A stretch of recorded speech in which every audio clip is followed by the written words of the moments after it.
Mushroom আপনারা কম বেশি সবাই জানেন, কিন্তু মাশরুমের স্বাস্থ্যগুণ শুনলে আপনারা অবাক হবেন।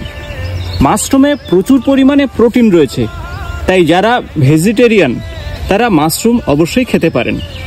এছাড়া মাশরুমের মধ্যে বেশ কিছু গুরুত্বপূর্ণ মিনারেলস রয়েছে এবং ভিটামিন রয়েছে, যেমন ভিটামিন এ, ভিটামিন ডি এবং ভিটামিন ই। একদিকে হাড়ের স্বাস্থ্য তো ভালো রাখবে, রোগ প্রতিরোধ করার ক্ষমতা অনেকটাই বাড়িয়ে তুলবে। তাছাড়া মাশরুমে কপার, ম্যাগনেসিয়াম এবং ম্যাঙ্গানিজে পরিপূর্ণ, যা আপনার রক্তচাপকে নিয়ন্ত্রণ করবে, সেই সাথে ক্যান্সারের প্রবণতা অনেকটাই কমিয়ে দেবে। বিশেষত স্তন ক্যান্সার, প্রোস্টেট ক্যান্সারের মতন সমস্যা অনেকটাই কমিয়ে ফেলবে। খাদ্য হিসাবে বিভিন্ন মাশরুমের প্রজাতি রয়েছে, তার মধ্যে এটি হলো বাটন মাশরুম, এটি হলো ওয়েস্টার মাশরুম। তবে মাশরুম খুব তেল মশলা দিয়ে রান্না করবেন না, তাতে কিন্তু অতিরিক্ত ক্যালোরি চলে যাবে। সাধারণত মাশরুমে খুব ক্যালোরি নেই।